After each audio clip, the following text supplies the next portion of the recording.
বন্ধুরা, আমি বংটুকাই। আমার হিজিবিজি চ্যানেলে সবাইকে স্বাগত। চলে এসেছি আরও একটি নতুন ভিডিও নিয়ে। আজকাল একটু এক্সপেরিমেন্ট করতে বেশি ভালো লাগে।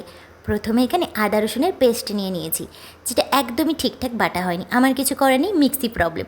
তারপরে গোলমরিচের গুঁড়ো, লঙ্কা বাটা, লবণ দিয়ে এখানে আমি মাশরুম আর বেবিকর্নগুলোকে ভালোভাবে ম্যারিনেট করে নেব। তারপর কর্নফ্লাওয়ার দেবো। কর্নফ্লাওয়ার দিয়ে হালকা হাতে মাখিয়ে নেব।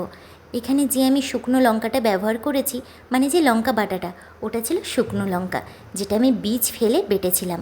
তোমরা চাইলে কাশ্মীরি লঙ্কা গুঁড়ো ব্যবহার করতে পারো। এবার গরম তেলে একে একে বেবিকর্নগুলোকে ভেজে নেব, তারপরে মাশরুমগুলোকে।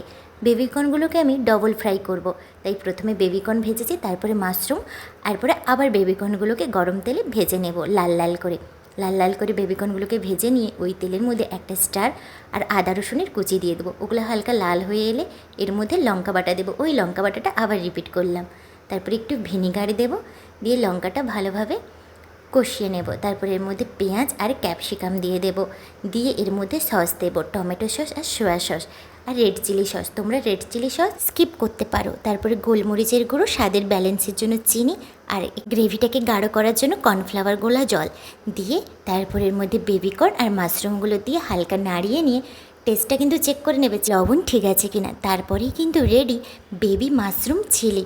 একটু দেখতে ঘন্ট ঘন্ট লাগছে, ফার্স্ট টাইম ট্রাই করেছি তো তাই একটু ক্যাপসিকাম আর পেঁয়াজের পরিমাণটা একটু বেশি হয়ে গেছে। স্বাদের কিন্তু কোনো ভাগ হবে না, স্বাদটা কিন্তু অসাধারণ হয়েছে। তোমরাও কিন্তু ট্রাই করো।